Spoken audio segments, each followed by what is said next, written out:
여러분 안녕하십니까? 지난달 27일 수도권 주택담보대출 한도를 6억 원으로 제한하는 초강력 대출 규제가 나온 데 이어 대형 규제가 추가되면서 대출 한도는 더욱 줄어들 전망입니다. 수도권의 모든 가계대출에 1.5%의 가상금리를 적용하는 스트레스 총부채 원리금 상환 비율 3단계가 오늘부터 본격 시행됐기 때문입니다. 오늘도 혼란에 빠진 부동산 시장 소식들부터 집중적으로 전해드리겠습니다. 지난주 발표된 초강력 대출 규제에 시장에선 혼선이 이어지고 있습니다. 주택담보대출 한도 6억 원까지도 제한하면서 일반 매매 시장은 물론이고 분양 시장도 현금 부자들만 살아남을 수 있게 된 건데 실수요자들뿐만 아니라 조기 대선 이후로 분양을 미뤘던 재건축 조합과 건설사들도 당혹스러운 눈치입니다. 첫 소식 최지수 기자입니다. 이달 말 청약을 앞둔 송파구 재건축 단지 잠실르엘입니다.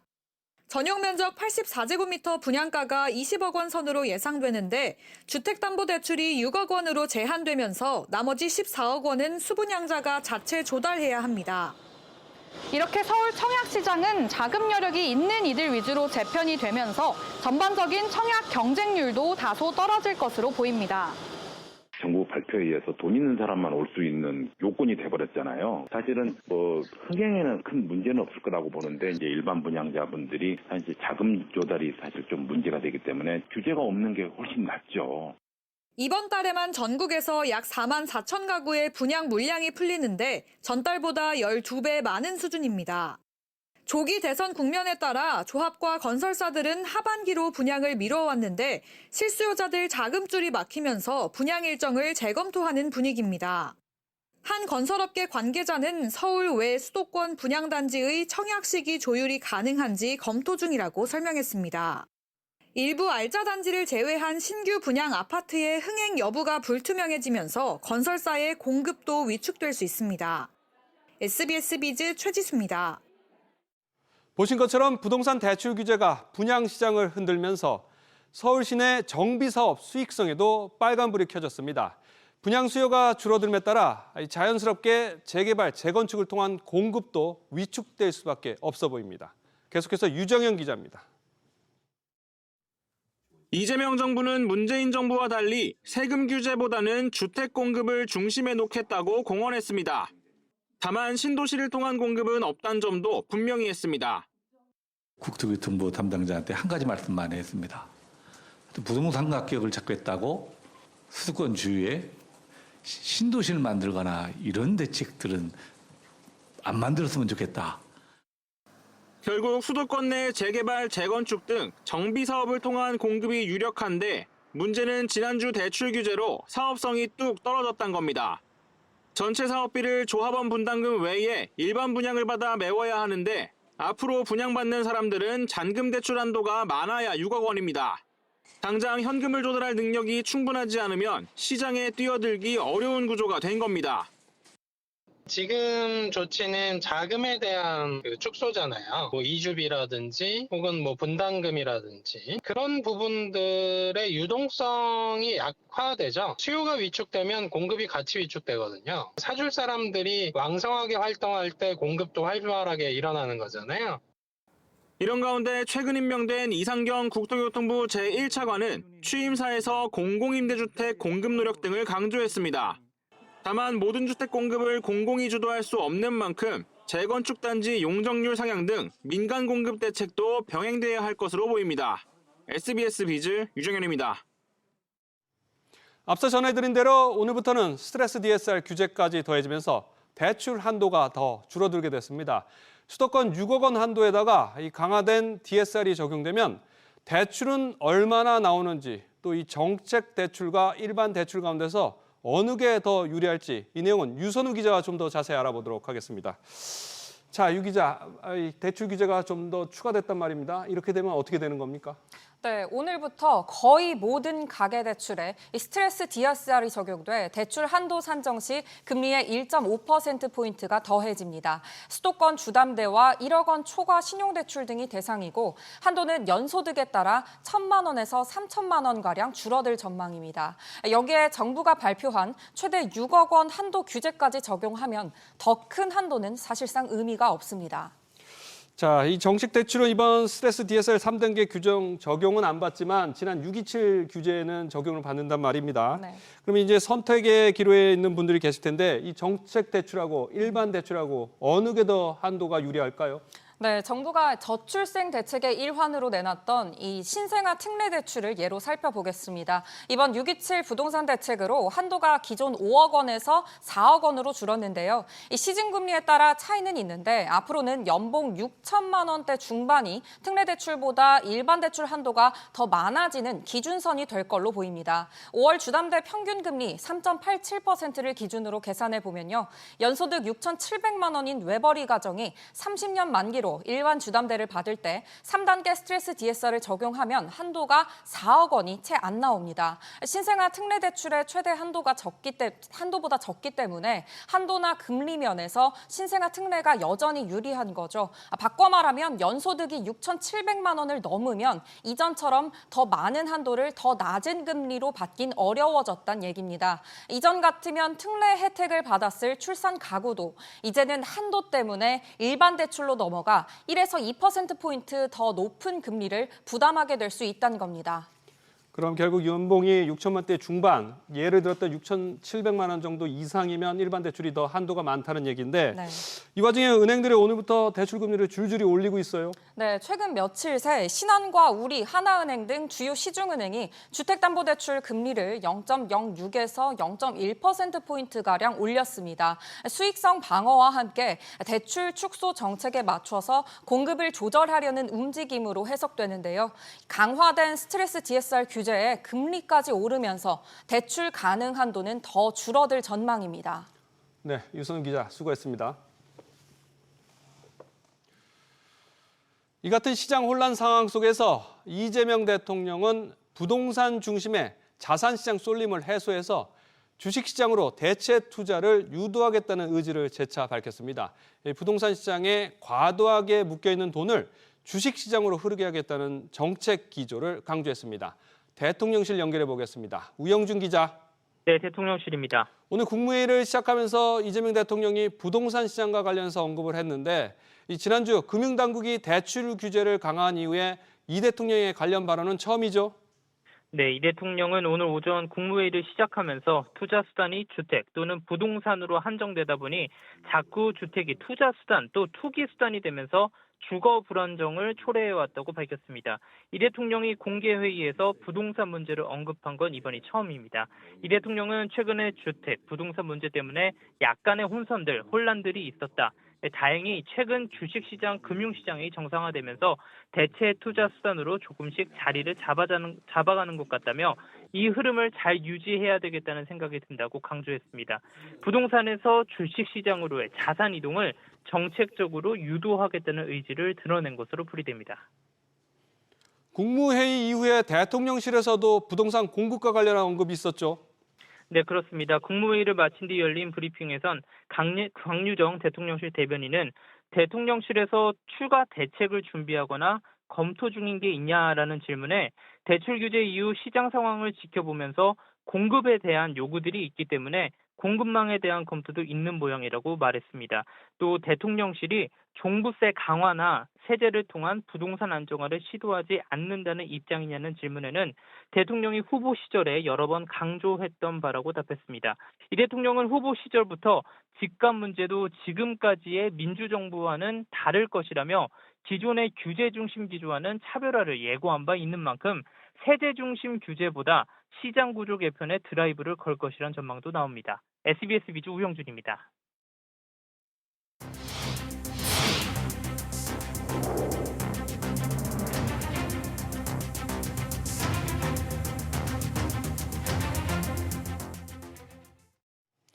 올 하반기 첫 거래일인 오늘 코스피가 파죽 시세로 오르면서 장중 3,130선을 넘기며 연고점을 새로 썼습니다. 증시가 과열 양상을 보이면서 주가 하락 신호를 일으키는 공매도 물량도 올 들어 최고 수준으로 늘어났습니다. 이한나 기자입니다. 코스피 지수는 어제보다 0.58% 오른 3,089.65로 마감했습니다. 외국인과 기관의 매수세에 장중 3,131.05를 찍기도 했습니다. 2021년 9월 28일 3,134.46 이후 약 3년 9개월 만에 가장 높은 수준입니다. 증시가 뜨거워지자 경고등도 켜졌습니다. 주가 하락에 베팅하는 공매도의 장고는 올 들어 최고치를 경신했습니다. 지난달 25일 기준 코스피 상장 주식수 대비 공매도 순보유 장고 비율은 0.32%로 올 들어 최고치를 기록했습니다. 코스닥의 공매도 순보유 장고 비율 역시 0.4%로 연중 가장 높았습니다. 공매도 순보유 장고는 주식을 빌려 판 뒤 여전히 갚지 않고 보유 중인 물량으로 이 물량이 많을수록 해당 종목이 하락할 것으로 보는 투자자가 많은 겁니다. 일각에서는 공매도 물량 증가가 향후 증시 상승에 발목을 잡을 수 있다는 관측이 나옵니다. 공매도 자체가 늘어난다는 뜻은 밸류 부담을 느끼고 있는 종목군들이 늘어나고 있다는 뜻이기 때문에 주식 상승 여력이 좀 제한될 수밖에 없는 그런 구조를 갖고는 있어요. 반면 공매도가 증가하는 와중에도 코스피 지수가 지속적으로 상승하면 숏 커버링이 몰리면서 주가 상승의 재료가 될 수 있다는 낙관론도 나옵니다. SBS 비즈 이한나입니다. 이렇게 새 정부 출범과 함께 국내 주식시장이 활기를 띠고 또 자금이 몰리면서 그동안 주춤했던 IPO 시장도 회복될 조짐을 보이고 있습니다. 줄줄이 상장을 철회했던 상반기와 달리 이번 달 신규 상장을 앞둔 기업만 10곳 이상입니다. 이어서 어마한 기자입니다. 이달 유가증권 시장 상장을 앞둔 글로벌 중대형 선박기업 대한조선. 오는 11일 수요 예측에 나설 예정이며 공모 규모는 최대 5천억 원에 달합니다. 지난해 1조 원이 넘는 매출을 기록한 가운데 최근 증시 상승세 속 특히 조선업종이 초호황기에 들어서자 상장에 속도가 붙었습니다. 이외 삼양컨텍, 한라캐스트 등 7월 예정된 신규 상장 기업만 약 10곳이 넘습니다. 지난 5월 롯데글로벌 로지스 등 IPO 대어들이 줄줄이 상장을 철회한 것과는 다른 분위기입니다. 최근 들어서 코스피 코스닥 시장의 주가가 상당히 상승세를 보이면서 예정됐던 IPO 가능성이 높아지고 있는 거죠. 상반기에 대형 IPO가 잇따라 철회되면서 시장 기대감이 위축되었었는데 6월 지나서 주가가 많이 오르면서 신규 공모 기업 수가 이제 증가하고 이달부터 IPO 제도 개선안도 시행에 들어갔습니다. 기관 투자자의 공모주 의무 보유가 강화되면서 기관의 참여 물량이 줄어들 가능성도 커졌습니다. 이에 따라 일부 기업들은 상장 시기를 저울질할 수 있다는 관측도 나옵니다. SBS 비즈 엄하은입니다. 주식시장과 달리 글로벌 상업용 부동산 시장 침체는 계속되고 있습니다. 이 곳곳에서 기한이익 상실이 발생하며 투자자들의 손실 위험이 커지고 있습니다. 개인 투자자들 돈 1,800억 원이 들어간 독일 부동산 펀드에서도 전액 손실 위기에 처했다는 소식 전해드린 바 있습니다. 금융당국이 현재 정기검사 중인 대형 증권사 한 곳을 대상으로 이 펀드를 파는 과정에 문제가 있었는지 전수조사를 벌이는 것으로 확인됐습니다. 박규준 기자입니다. 지모 씨는 2018년 말 대신증권에서 독일 트리아논 빌딩에 투자하는 공모펀드에 가입했습니다. 확정이자를 받을 수 있다는 말을 믿고 2천만 원을 넣었습니다. 녹취 파일에 따르면 대신증권 직원은 지 씨에게 딱 수익이 정해져서 나오는 거라 6개월마다 이자가 지급된다. 6%짜리 확정이자라 괜찮을 것 같다고 했습니다. 대신증권에서 같은 펀드에 가입한 정모 씨 사정도 비슷합니다. 최악의 경우 어느 정도의 마이너스가 있는 거니까 마이너스는 없고 계속 약 6%의 플러스 알파가 되는 것들로 계속 가지고만 있으면 된다. 이 펀드는 이지스 자산운용이 공모와 사모로 각 1,875억 원씩 끌어모으고 5천억 원 현지 대출을 더해 투자했는데 현재 SPC가 도산 절차를 밟으면서 펀드 기준가액이 0원, 전액을 날리게 됐습니다. 논란이 커지자 금융감독원은 현재 정기검사 중인 대신증권을 상대로 트리아논 펀드 판매 관련 전수조사에 들어갔습니다.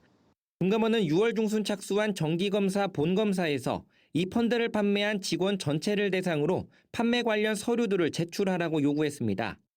이 상품은 가장 위험한 1등급 위험 상품인데요. 확정이자라는 표현 자체가 펀드라는 상품하고 양립할 수가 없습니다. 펀드는 아무리 양보하더라도 예상된다는 정도의 표현을 쓸 수 있는 거지 확정이자라는 말 그 자체로 설명 의무 위반이 되겠습니다.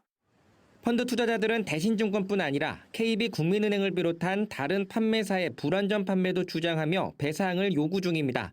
SBS 비즈 박규준입니다. 당초 역대 최대 실적을 목표로 했던 우리 수출이 트럼프 행정부의 관세 전쟁 여파로 올 상반기 전체로는 마이너스 성장을 기록했습니다. 하지만 지난달에는 우리 수출이 한 달 만에 플러스로 돌아서며 전체적으로는 실적 개선의 여지를 남겼습니다. 특히 주력 수출품인 반도체와 또 그동안 타격을 받았던 자동차가 지난달 역대 6월 가운데 최대치를 기록했습니다. 조슬기 기자, 지난달 수출입 움직임 어떻게 나왔나요?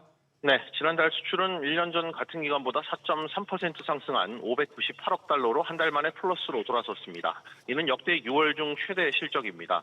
조업일수를 고려한 일평균 수출도 전년보다 6.8% 증가한 28.5억 달러로 역대 6월 중 1위를 기록했습니다. 수입은 3.3% 증가한 507.2억 달러로 무역 수지는 90.8억 달러 흑자를 기록했습니다. 품목별로는 반도체 수출이 6월 기준 최대 실적인 149.7억 달러를 기록하며 4개월 연속 상승했습니다. AI 반도체 열풍에 힘입어 고대역풍 메모리, HBM 같은 고부가 제품 수요가 크게 늘어났기 때문입니다. 자동차 수출도 1년 전과 비교해 2.3% 늘어난 63억 달러를 기록하며 역대 6월 가운데 최대치였습니다. 특히 대미 수출 감소에도 불구하고 전기차를 중심으로 EU 수출이 호조세를 보였고 중고차 수출이 60% 넘게 급증했습니다. 이 밖에도 바이오 헬스와 농수산식품, 화장품, 전자기기 수출도 역대 6월 중 최대치를 기록했습니다. 조 기자, 우리 수출 지역별로는 어떻게 나왔나요? 네, 지난달 대미 수출은 112억 달러로 전달보다 소폭 줄어든 모습이었습니다. 대중국 수출도 104억 달러로 같은 기간 2.7% 감소한 것으로 나타났습니다. 양대의 이 수출 시장이 주춤한 것과 달리 대아세안 수출은 반도체와 선박, 철강 등을 중심으로 97억 달러를 기록하며 한 달 만에 플러스로 돌아섰습니다. 대EU 수출도 자동차와 부품 등 이 수출이 증가하면서 58억 달러를 기록하며 4개월 연속 증가세를 이어갔습니다. SBS 비즈 조슬기입니다. 보신 것처럼 지난달 자동차 수출이 반등했지만 아직 안심하기는 이릅니다. 미국의 관세 충격파가 올 하반기에 더 크게 반영될 것이란 예측이 나오는 가운데 경기 둔화로 내수 부진도 깊어지고 있기 때문입니다. 이어서 윤재 기자입니다. 현대자동차가 6월 글로벌 시장에서 지난해 같은 기간보다 1.5% 증가한 35만 8천여 대를 판매했습니다. 이에 따라 상반기 누적 판매 대수는 지난해보다 소폭 증가했습니다. 지난 4월 미국 트럼프 행정부의 수입차에 대한 25% 관세 조치 이후 가격 인상 전 자동차를 구매하려는 선수요가 몰렸고 현지 법인과 대리점 차원에서 비축한 재고 물량을 털어내며 관세 충격을 어느 정도 상쇄한 것으로 분석됩니다.